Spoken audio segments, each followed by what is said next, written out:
자, 오늘 이 시간 하나님 약속의 증거라는 제목으로 말씀을 전하겠습니다. 우리는 많은 사람과 다양한 약속을 하면서 살아갑니다. 어제도 제가 갑자기 연락을 받았어요. 오늘 몇몇이서 이렇게 같이 점심 먹고 같이 온천장에서 벚꽃 구경할 건데 목사님 오실래요? 이렇게 연락이 왔어요. 그래서 제가 사실 점심 때 따로 약속이 있었거든. 약속이 있어서 다른 지체랑 이렇게 같이 밥을 먹기로 되어 있었어요. 그래서 밥은 먹고 시간 되면은 한 몇 시까지 갈 수 있으면 가도록 할게요라고 했는데 그 친구가 가자는 거예요. 그래서 밥을 초스피드로 아주 빨리 말과 밥 먹는 속도를 거의 동일시하게 막 먹고는 이제 급히 달려갔어요. 갔는데 걔들은 밥을 먹고 있는 거야. 이제 밥을 먹는다는 거야. 그래서 남자 둘이서 또 시커먼 남자 둘이서 또 그 벚꽃이 만개한 온천천에 또 남녀 커플이 만개한 그 카페 속에서 시커먼 남자 둘이서 앉아서 이제 커피를 마시면서 시간을 기다렸는데 또 왜 그래 안 오는지 결국에는 지치다 못해 우리가 나갔는데 이제 오더라고요. 그래서 이제 다른 곳에 가서 그곳에 사람이 너무 많아서 어제 진짜 많더라고요. 다른 데 가서 이제 또 좀 대화 나누고 교제의 시간을 가지다가 돌아왔었는데 이처럼 우리가 뭐 번개로 모이든 어떻게 모이든 우리는 여러 가지 약속을 하게 되고 그 약속들을 지킬 때도 있지만 지키지 못할 때도 있습니다. 그렇죠? 그거는 삶의 우선순위의 문제일 수도 있고 또는 그 약속에 대해서 우리가 중요하냐 중요치 않느냐에 대해서 개인이 생각하는 그 판단의 기준이 다르기 때문에요. 다른 사람과 어떤 약속을 했지만 그 약속이 나에게는 반드시 지켜야 될 의무가 없다라고 생각될 경우 개인의 스케줄에 따라서 우리는 그 약속을 변경하기도 합니다. 근데 반대로 나는 가볍게 생각한 약속일지 모르나 상대방에게는 중요한 약속일 수가 있어요. 그래서 나는 이게 너무나 중요한 약속이었는데 나와 함께 약속한 그 상대방이 그것을 가볍게 여기는 모습을 봤을 때 우리는 때로는 마음이 상할 때가 있고 그것으로 인해 우리가 갈등과 다툼이 일어나기도 합니다. 그런데 반대로 생각해 보면 우리 또한 다른 누군가에게 그와 같은 아픔을 줄 수가 있다는 것이죠. 이처럼 우리가 이 땅 가운데 살아가면서 수많은 약속을 하지만 모든 약속을 다 지킬 수는 없습니다. 약속에 대한 중요성도 모두가 똑같은 마음으로 우리가 생각할 수가 없어요. 왜냐하면 사람마다 다 가치관이 다르고 삶의 우선순위가 다르기 때문입니다. 하지만 그러한 개인적인 약속 말고 법적인 약속이 있습니다. 그렇죠? 직장에서 우리 직장 다니는 우리 지체들도 있으니까 직장에서 다른 회사와 계약을 했어요. 계약을 했는데 그거 내 마음대로 파기할 수 있나요? 아니면 계약의 내용을 바꿀 수가 있나요? 그럴 수 없죠. 우리는 그것을 가리켜서 이제 어, 위법한 행위로 우리가 이제 법적 처벌을 받게 되잖아요. 그렇죠. 계약 파기라든지, 또는 계약 불이행이라든지, 아니면은 우리가 상대방 측을 우리가 속인 것이기 때문에 우리가 여러 가지 또 손해배상 청구를 하거나 이와 같은 법적인 문제들이 일어나게 되는 거예요. 이처럼 법적인 약속들 우리가 반드시 지켜야 되고 서로 간의 상호적인 신뢰와 또 이 약속을 반드시 지켜야 되는 의무가 주어지는 법적인 약속들 그런 것들은 우리가 어떻게든 지키려고 노력을 하는 겁니다. 하지만 그러한 경우에서도 우리가 지키지 못하는 상황이 생긴다는 것이죠. 왜냐? 개인의 이익을 따라서 또는 자신이 속한 회사의 이익을 따라서 법을 바꾸려고 하든지 약속을 이행을 하지 않든지 이와 같은 위법한 행위들이 일어나면서 또 여러 가지 법정 다툼과 갈등이 일어나게 되는 겁니다. 오늘 사도 바울은 이 부분에서 다음 것이 전합니다. 우리 15절 말씀 함께 읽겠습니다. 시작. 형제들아 내가 사람의 예대로 말하노니 사람의 언약이라도 정한 후에는 아무도 패하거나 더하거나 하지 못하느니라. 이것이 무엇을 뜻하냐면 사람의 언약, 즉 법적으로 반드시 우리가 지켜야 되는 그런 의무가 주어진 언약, 약속을 가리키는 겁니다. 우리가 개인 간에서도 우리가 법적으로 서로 갖게 되는 약속이 있습니다. 그렇죠? 개인 간의 계약, 개인 간의 약속 또는 자신이 속한 직장과 직장이 또 가지는 약속 이처럼 법적으로 보증되어지고 반드시 그 약속을 이행하도록 해야 하는 그런 법적인 약속 그것을 지금 사도 바울은 사람의 언약이라고 하고 있어요. 오늘날 우리가 살아가는 이 시대에도 이와 같은 법적 언약을 법적인 약속들을 지키지 않았을 때는 사회적으로 우리는 분명히 처벌을 받게 되어 있습니다. 그렇죠? 얼마만큼의 벌금을 낸다든지 어떠한 형을 산다든지 그러한 일들이 있습니다. 그렇다면 사도 바울이 복음을 전하던 당시에 로마 시대 때는 어땠을까요? 법적인 약속을 이행하지 않았을 경우, 한쪽이 내용을 바꾸거나 또는 지키지 않는 불이행이 일어났을 때는 단순히 손해배상을 한다든지 아니면 그에 대한 벌을 받는 것에 그치지 않고 자칫 잘못하면 생명을 잇는 그런 순간도 올 수가 있다는 거예요. 왜냐하면 로마의 그 당시 때 법은 더 엄격했고, 그리고 처벌 자체가 너무 극단적이기 때문에 실제적으로 이러한 부분들로 인해서 법적인 약속을 지키지 않는 것으로 인해서 생명을 잃는 그런 일들이 많았다는 겁니다. 즉각 처형을 한다든지 그런 일들이 있었다는 것이죠. 그렇기 때문에 오히려 그 시대 때 사람들은 목숨을 걸고 약속을 지키는 거예요. 법적으로 이 약속이 딱 얽매이는 그 순간 그 내용을 바꾸려고 하거나 더 하려고 하거나 빼려고 하거나 또는 지키지 않으려고 하는 생각 자체를 못하는 겁니다. 자신이 생명이 잃어버릴 수 있는 순간이 오기 때문에. 그래서 바울이 그렇게 얘기하는 거예요.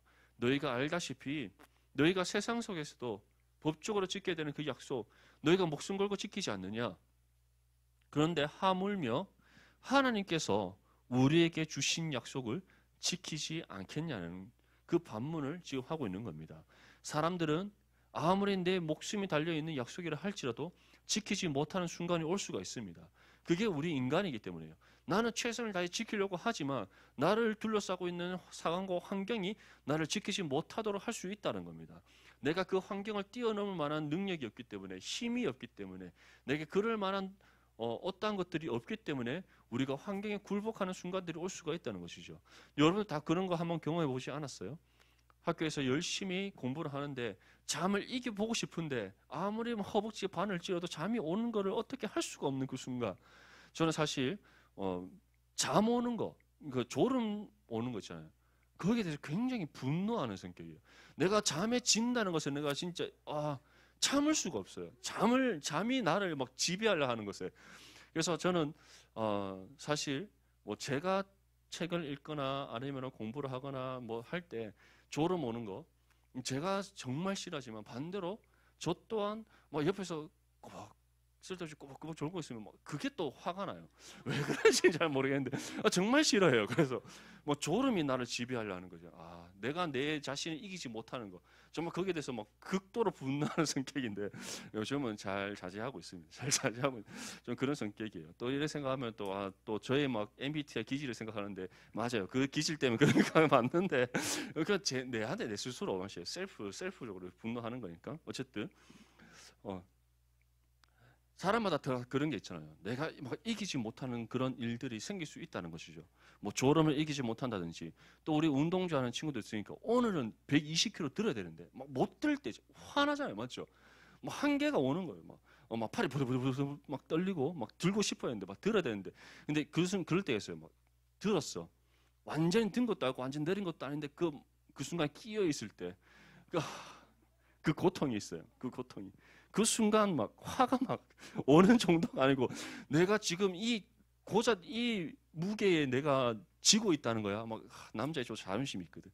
막 그런 순간이 있다는 거죠. 지금 막 끄덕끄덕하는 친구는 다 겪어본 거예요. 우리가 이겨낼 수 없는 순간들이 온다는 것이죠. 근데 이것들이 단순히 우리 개인적인 일에서뿐만 아니라 우리의 약속에서도 그렇다는 것이죠. 왜냐? 우리는 연약하기 때문에. 우리 완전한 존재가 아니잖아요.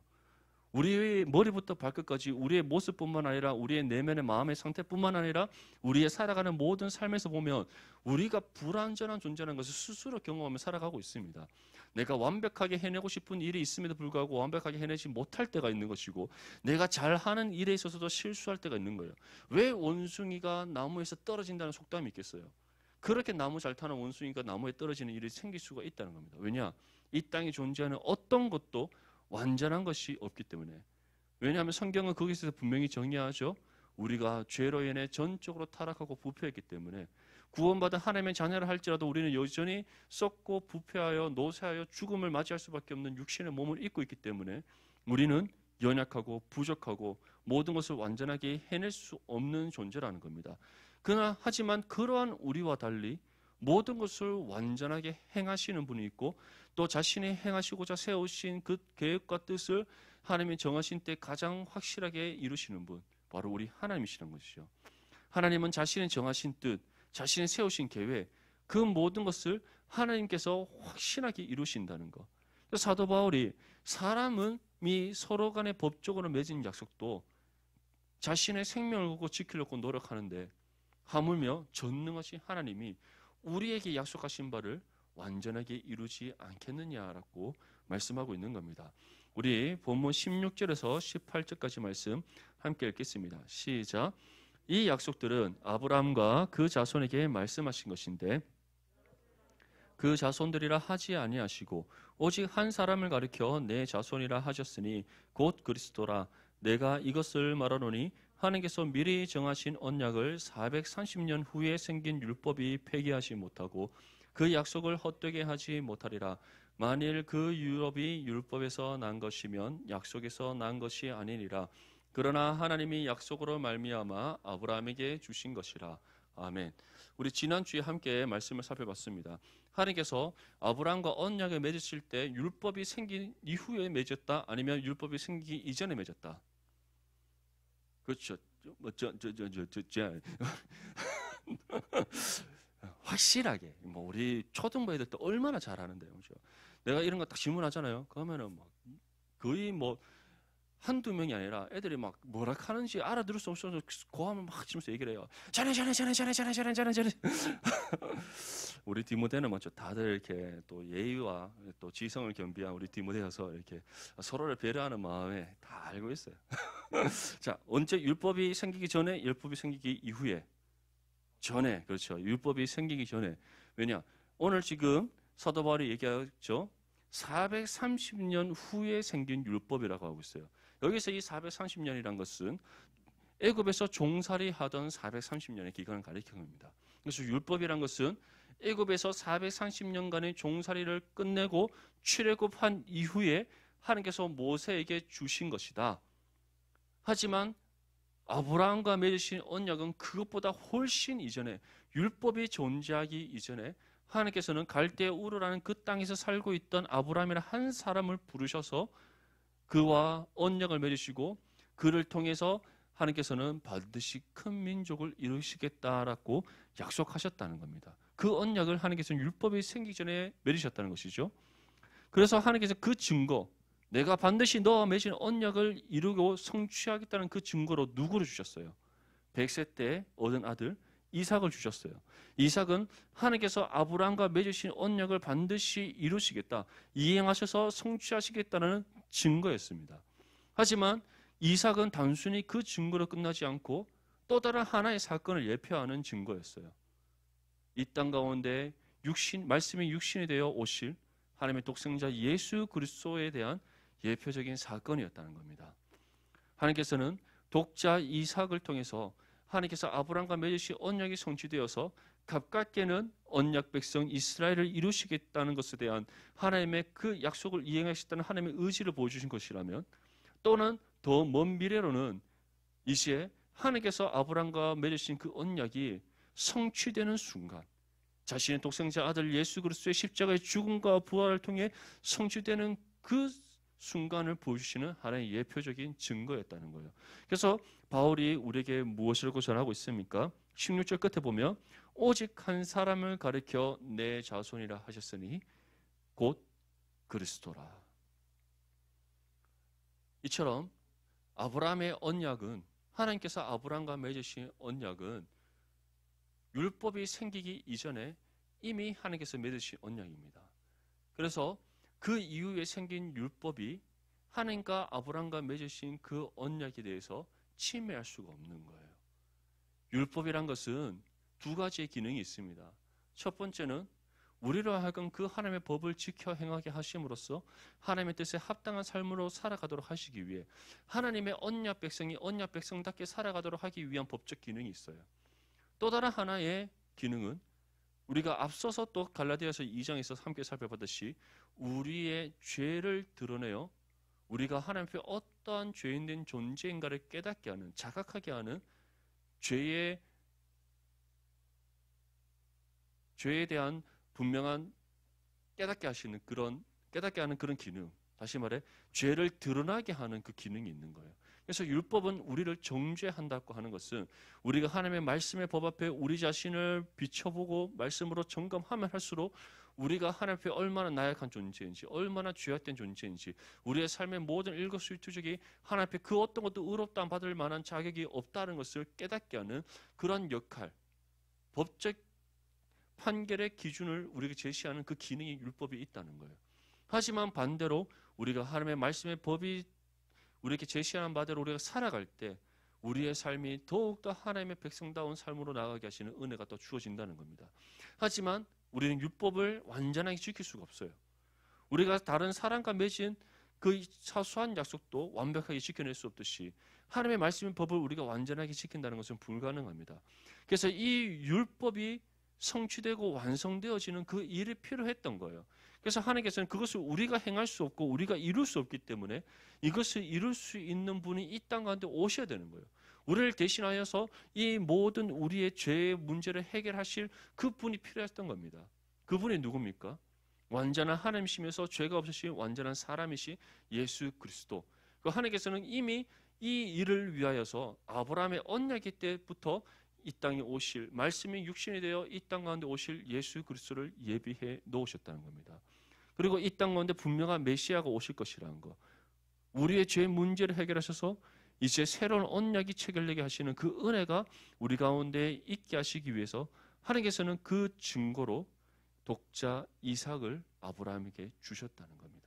그래서 독자 이삭은 단순히 아브라함을 통해서 큰 민족을 이루겠다라는 그 약속의 증거일 뿐만로서만 기능을 하는 것이 아니라 그것을 넘어 이 땅 가운데 오실 예수 그리스도를 예표하는 한 사람이었다는 겁니다.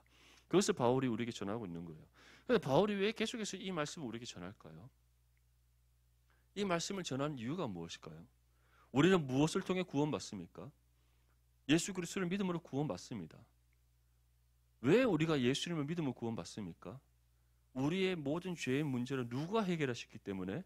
예수님께서 해결하셨기 때문에.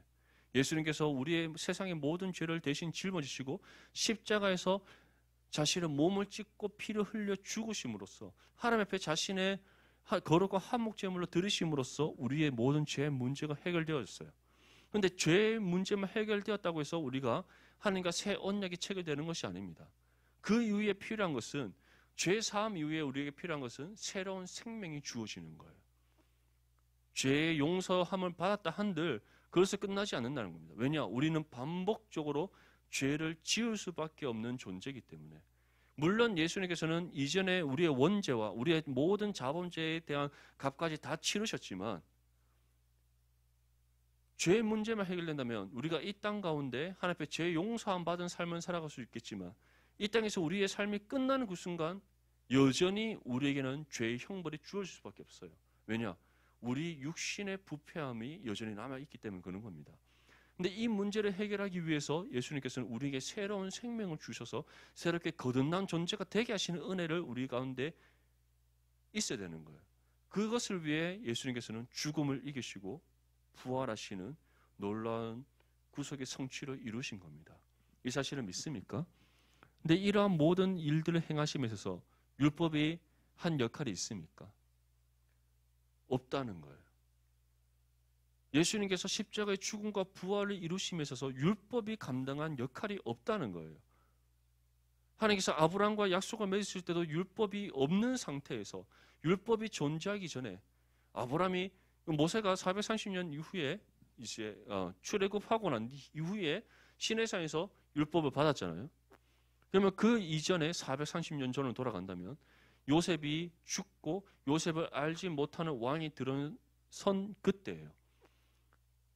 그러면 그 왕으로부터 이제 요셉이 죽기 이전에 또 그 이전에 야곱, 이삭, 아브람 쭉 올라가면 약 한 몇 년이 되겠어요? 엄청난 더 오랜 시간이 흘러가겠죠. 이처럼 율법을 받기 이전에 430년보다 더 먼 세월 속에서, 먼 세월의 그때에 하나님께서는 이미 아브라함과 언약을 맺으셨고 그 언약은 율법과 아무런 상관이 없는 거예요. 오히려 율법은 이 언약이 성취되기 위해서 하나님께서 자신의 언약 백성들이 하나님의 뜻대로 살아가도록 주시기 위한 하나의 법에 불과했던 것이지 언약의 성취와는 상관이 없는 거예요. 왜냐? 언약의 성취는 누구로 통해 이루어지기 때문에 하나님 독생자 아들이신 예수 그리스도를 통해서 이루어지기 때문에 그런 겁니다. 그래서 바울은 너희가 율법의 준수를 구원받은 것이 아니라 율법을 완성하신 예수님을 믿음으로 구원받았지 않느냐. 그런데 왜 너희는 다시 옛 율법으로 돌아가서 스스로 율법에 지배받는 삶이 되려고 하느냐? 율법으로 너희가 서로를 왜 정죄하느냐? 율법 외에 너희가 서로 내가 옳은지 너희가 옳은지 서로 왜 평가하며 서로를 판단하느냐라고 말씀하고 있는 겁니다. 사랑하는 우리 디모데 지체들, 우리에게 가장 필요한 것은 예수님을 믿는 믿음입니다. 우리에게 믿음이 없다면 하나님의 말씀을 읽어도 우리를 향한 하나님의 뜻을 깨달을 수가 없습니다. 말씀 속에 감춰져 있는 진리의 보화를 우리는 발견해 나갈 수가 없습니다. 우리에게 믿음이 주어졌기 때문에 말씀을 듣는 가운데 우리를 향한 하나님의 뜻을 우리가 깨닫게 됩니다. 말씀을 읽고 묵상하는 가운데 우리를 향한 하나님의 세밀한 음성을 듣게 됩니다. 또한 하나님께서 감추어두신 그 진리의 보화를 우리가 발견하여서 하나님을 아는 지식을 얻을 뿐만 아니라 하나님 앞에서 우리가 어떠한 삶을 살아가야 되는지, 나의 삶을 향해서 하나님께서 세우신 그 계획하심과 그 뜻이 무엇인지, 이를 위해 내가 무엇을 어떻게 하며 살아가야 되는지 우리가 하나하나씩 깨달아가면서 그 길을 향해 우리가 경주해 나갈 수 있는 겁니다. 근데 그러한 모든 부분들에 있어서 율법이 여러분들 가운데 행한 일이 있습니까? 율법이 어떤 영향을 미친 것이 있습니까? 율법이 어떤 작용한 그런 은혜 작용들이 있습니까? 없다는 거예요. 그 율법의 모든 기능과 역할은 구원받고 난 이후에 우리가 하나님 자녀답게 살아가도록 하나님께서 우리에게 주신 하나의 방법과 지침에 불과하다는 겁니다. 그래서 우리는 결코 서로를 바라볼 때 우리가 생각하는 틀, 우리가 생각하는 기준 또는 우리가 세운 어떠한 잣대를 가지고 서로를 바라봐서는 안 됩니다. 예수님께서 무엇이라고 말씀하셨습니까? 네 몸과 같이 네 이웃을 사랑하라. 사도 바울은 평안에 매는 줄로 성령이 하나 되게 하신 것을 힘써 지켜라라고 얘기했어요. 그것이 무엇이냐면 예수님께서 너에게 말씀하신 것, 한 몸 이런 지체는 너의 몸과 같이 사랑하고, 그리고 용서하되 끝까지 용서하고, 서로를 위해 기도하되 끝까지 기도하는 것, 그것이 성령이 평안에 매는 줄로 우리가 하나됨을 온전히 이루어갈 수 있는 방법이다라고 우리에게 말씀하고 있는 겁니다. 그것이 하나님 앞에 믿음으로 구원받은 하나님 자녀로서 우리가 마땅히 살아가야 될 그리스도의 사랑의 실천의 삶이라는 거예요. 그런데 우리가 다시 옛 율법으로 돌아간다면 어떻게 되겠습니까? 서로를 계속해서 판단하게 되는 거예요.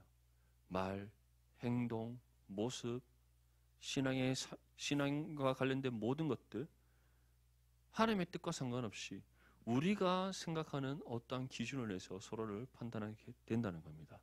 바울이 우리에게 전하는 율법이란 것은 하나님께서 모세에게 주신 613개의 율법의 조항을 뜻하는 것이 아니에요.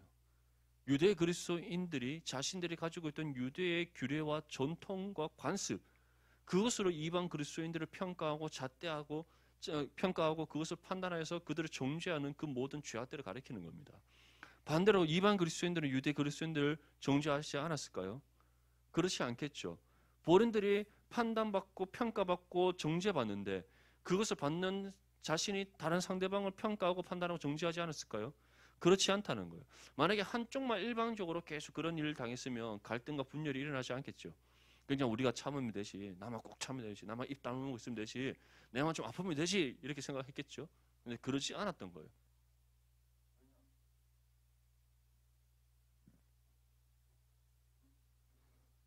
예, 됐어요. 예. 왜냐하면 이방 그리스도인들은 자기들이 가지고 있던 또 전통과 관습과 규례들이 있는 거예요. 갈라디아 교회의 성도들은 이 갈라디아 지역의 자신들만의 전통이 있잖아요. 자기들만의 이방 민족들을 자기들만의 규례와 법도들이 있다는 거예요. 우리로 따지면은 여기 그렇죠. 서울 사람 다르고 맞죠. 멀리 갑시다. 서울 사람 다르고 경상도 사람 다르잖아요, 맞죠. 우리가 경상도에서 이렇게 말하고 행동하는 대로 서울 가면은 서울 사람들 다들 이상하게 쳐다보잖아요, 맞죠. 저는 겪어봤어요. 여러분들을 겪어봤는지 모르겠지만 제가 대학교 1학년 대학교 1학년 때인지 2학년 때인지 분명히 기억은 나지 않는데 친구들이랑 이제 서울에 놀러 갔어요. 서울에 놀러 가서 지하철 타고 얼마나 또 이 경상도 사람들 또 이렇게 촌티 나잖아요. 그때 당시는 좀 그랬어요. 촌티가 났던 것 같아요. 내 스스로 생각해 촌티가 났던 것 같아요. 그래서 우리끼리 조용히 사투리 안 쓴다고 막 친구들하고 얼마나 이제 조용하게 막 말하면서 서울 신기하다 막 이렇게 했거든. 하다가 갑자기 이제 어떤 옆에 있던 꼬마애가 뭐라고 하는지 알아요? 저 옆에 있는 형아들 일본 사람 같다 이렇게. 내가 고민을 많이 했지. 와, 왜 우리가 일본 사람 같다고 말을 들을까? 대구 말투가 다나카가 많잖아요. 다나카. 뭐뭐 했나? 가가. 뭐 그거가 뭐 이런 얘기를 막 하니까 지금은 저도 잘 안 쓰지만 그때는 정말 경상도 특히 대구 사투리가 머리부터 발끝까지 막 배어 있던 그때였거든요. 그래서 막 가가 아이가 하면서 막 그가 아이가 뭐 이런 그래 가야 되는 거 아이가 뭐 이런 얘기를 하니까 옆에 있는 친구 그 꼬마애가 그렇게 얘기를 하더라고요. 그 순간 우리 진짜 지하철 내릴 때까지 아무 말도 못했어요. 너무 부끄러워서. 예, 그런 차이들. 또 반대로 우리 서울 사람 내려오면 뭐 말하잖아요. 뭐 서울 애들 뭐 했어? 뭐 잘 안 되지만 어쨌든 뭐 그런 말투하면 우리 경상도 남자 뭐라 생각해요? 뭐 가시나도 아니고 막 이런 얘기 하잖아요. 하지만 반대로 자매들 뭐라 해요? 서울 말 좋다 이렇게 얘기하잖아. 너무 다르잖아, 맞죠? 이렇게 지역적으로 우리가 경상도는 경상도대로 문화가 있고 같은 한민족이지만 우리 서울권에는 서울권의 말투와 모든 언어와 습관과 다 다르잖아요.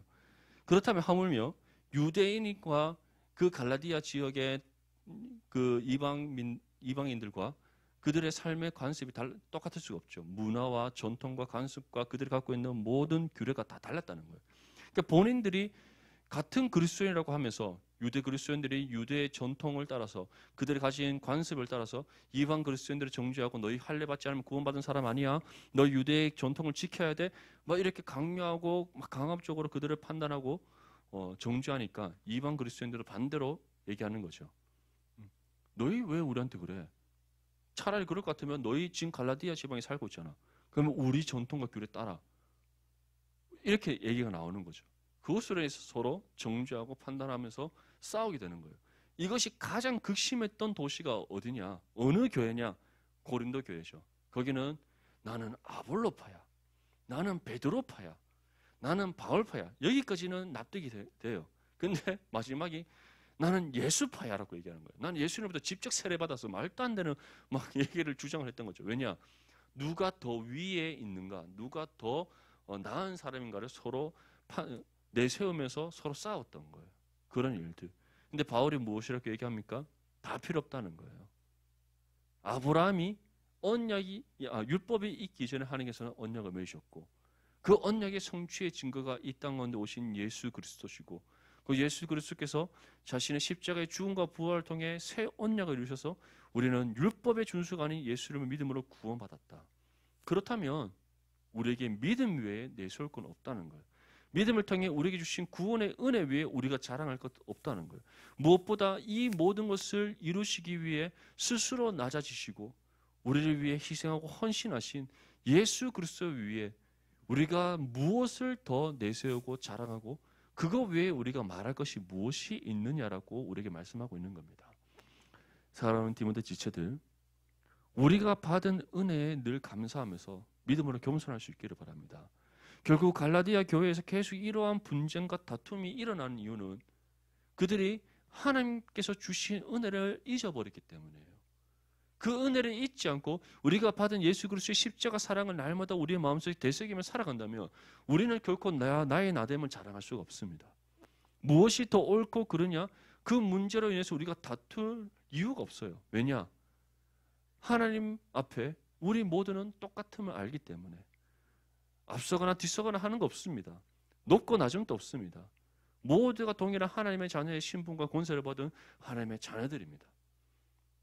동일한 그리스도의 십자가의 사랑과 그 은혜로 구원받아 하나님의 자녀가 된 존재들입니다. 그런데 우리가 무엇을 더 자랑하고 무엇이 더 옳고 그르냐 우리가 스스로 내세울 이유가 뭐가 있겠어요? 없다는 거예요.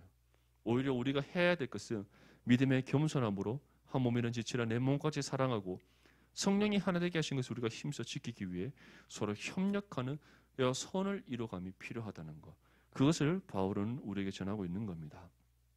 우리 마지막으로 21절과 22절 말씀 함께 읽겠습니다. 시작.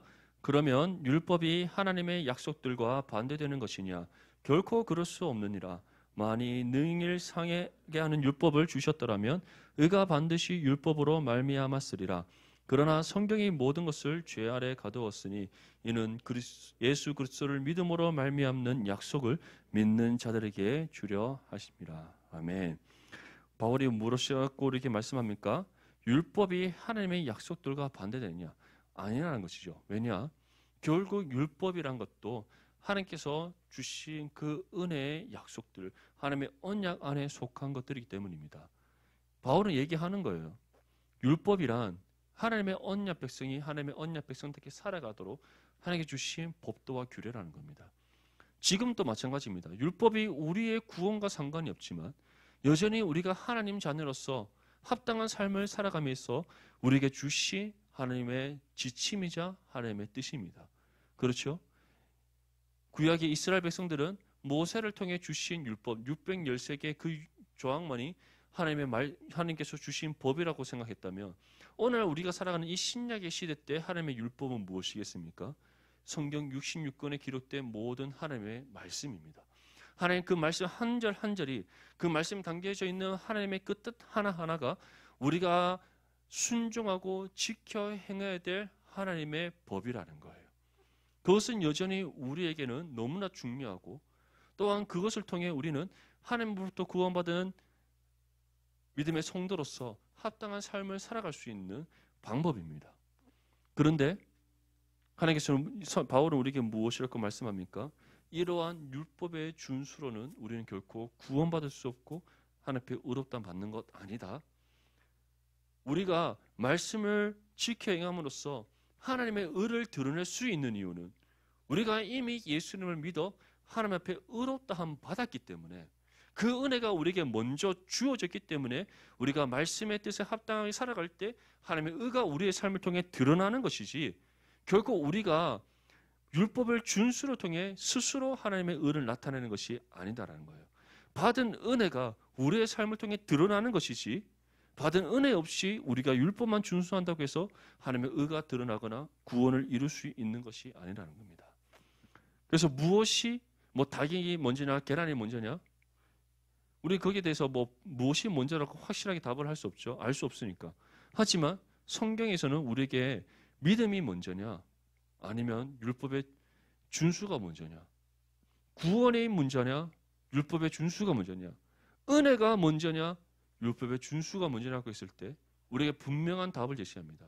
믿음과 구원과 은혜가 먼저라는 거예요. 왜냐?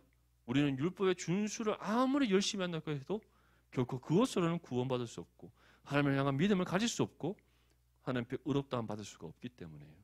이 모든 은혜가 우리에게 먼저 주어졌기에 주어진 은혜 가운데 우리가 하나님을 더욱더 온전히 믿는 것이고 하나님의 말씀의 법을 지켜서 하나님의 의를 나타내는 것이고 우리를 통해 이루시고 하시는 하나님의 뜻을 우리가 말씀의 법을 지켜가면서 이룰 수가 있다라는 거예요. 그래서 바울은 무엇이라고 마지막에 말씀합니까? 이는 예수 그리스도를 믿음으로 말미암는 약속을 믿는 자들에게 주려 함이라. 다시 말해 이미 구원받은 우리가 하나님의 말씀의 법을 지켜 행할 때 하나님의 약속이 우리의 삶 가운데 성취되게 하시는 은혜를 주신다는 겁니다. 사랑하는 우리 디모데 지체들, 우리가 이 말씀을 정말 우리 마음에 새기며 기억해야 될 이유가 있습니다. 우리가 만약에 이 부분에 대해서 바르게 우리가 신앙적으로 정립을 하지 않고 이 당시의 유대 그리스도인들이나 이방 그리스도인들처럼 우리의 믿음이 흔들려 버린다면 우리 또한 하나님을 온전히 믿고 신뢰하는 삶이 아니라 내가 가진 신앙의 관점으로 상대방을 함부로 판단하고 정죄하는 일들이 일어날 수 있기 때문이에요.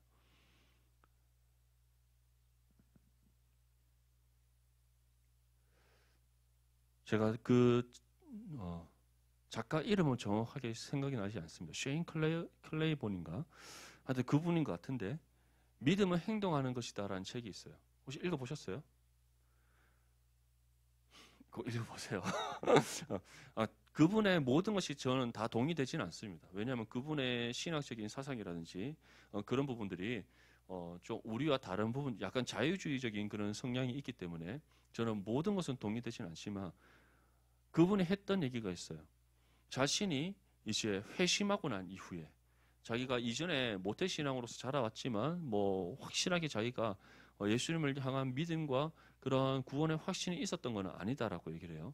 자기가 그러한 극적인 하나님의 은혜 가운데 이제 회심하게 되는 순간이 일어납니다. 그 이후에 그분이 굉장히 이제 뭐 아이비리그에 속한 대학을 다니는 아주 뛰어난 석학인데 본인이 그 대학을 다니면서 고민을 하게 되는 거예요. 어떤 고민이냐면 내가 과연 지금 그냥 내가 이렇게 살아가는 것이 바른 신앙의 삶인가라는 것에 대한 고민을 하게 되고 그 어떠한 도전을 받게 됩니다. 어떤 도전이냐? 예수님께서 우리에게 가르쳐주시는 그 말씀의 가르침을 내가 어떻게 내 삶을 통해서 하나하나씩 실천해 나갈 수 있을 것인가? 그것을 고민하게 돼요. 그러면서 그분이 어떻게 하게 되느냐? 비니빈 부익부 얼마나 심한 사회예요. 맞죠? 그 미국이 얼마나 심합니까? 돈 있는 사람은 더욱더 더 부해지고 없는 사람은 더욱더 가난해지는 것. 완전 자본주의 사회의 끝장판이 미국이잖아요. 미국. 근데 그 미국 속에서 그러한 사회 속에서 그 자신이 가진 모든 이제 엘리트로서의 그런 학벌과 이런 거 다 내려놓고 스스로 낮아짐의 자세로 나아가겠다. 예수님께서 처음 하셨던 그 공생의 첫 사역이 바로 가진 것 없고 헐벗고 굶주리는 사람들에게 다가가신 거잖아요. 그걸 먼저 하신 거예요. 한 거예요. 그래서 마음의 뜻이 이제 있는 또 같은 이제 그런 기독 청년들과 함께 공동 재생활을 하게 됩니다. 거기에 이제 히스패닉 계열 사람들, 그 다음에 뭐 노숙자들, 뭐 이런 공동 생활을 하면서 자기들끼리 뭐 이렇게 텃밭도 가꾸고 거기에 나온 걸로 팔아서 이제 소득을 얻고 그것을 또 구제하고 뭐 이런 일들을 해가요. 그분이 하는 얘기가 믿음은 행동하는 것이다.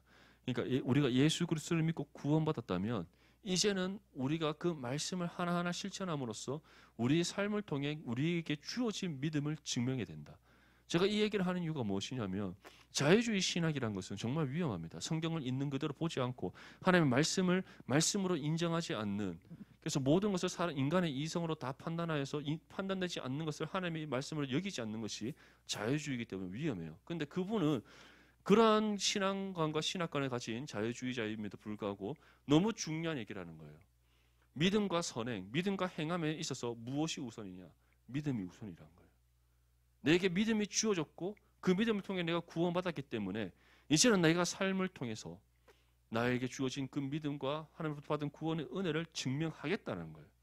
그래서 믿음은 행동하는 것이다 라는 책의 제목을 잡은 거예요. 사랑하는 우리 디모데 지체들, 우리에게 믿음이 이미 주어졌음을 믿습니까? 믿음을 통해 구원받았음을 믿습니까? 하나님께서 여러분들에게 의롭다 여겨주시는 은혜를 베풀어 주셨음을 믿습니까? 그 은혜가 여러분들 가운데 날마다 지속적으로 베풀어짐을 믿습니까? 그렇다면 우리는 이제 그 믿음을 스스로 증명하는 삶이 되어야 됩니다. 그것이 어디에서부터 시작되는가? 한 몸이란 지체를 내 몸과 같이 사랑하면서부터 시작된다는 거예요. 우리가 가진 가치관으로, 내가 가진 신앙의 신념으로, 내가 가진 어떤 육신의 관점으로 서로를 바라보고 판단하고 정죄하는 것이 아니라 있는 모습 그대로 우리를 받아주신 하나님의 그 은혜와 사랑을 받았다면 우리 또한 그것을 먼저 아낌없이 나누고 베푸고 전하는 삶이 되어야 됩니다. 그러한 삶을 살아갈 때 하나님께서 이미 우리에게 주신 하나님 약속의 증거들, 우리가 이미 먼저 받은 하나님 약속의 증거들, 그 구원의 은혜, 예수 그리스도의 십자가의 사랑, 그것이 또 하나님의 선하심과 의로심과 거룩하심과 같은 하나님의 성품들, 그 모든 것들이 우리의 삶을 통해 우리 공동체 안에서 또 여러분들이 주어진 일상의 삶 가운데 증거될 줄 믿습니다. 이것이 하나님 약속의 증거를 받은 하나님의 자녀들이 살아가야 될 신앙의 삶입니다. 이런 믿음의 삶을 통해 먼저는 하나님 앞에 칭찬받고 또 세상 가운데 하나님의 살아계심을 증거하는 저 여러분들의 삶이 될 수 있기를 주님의 이름으로 축복합니다.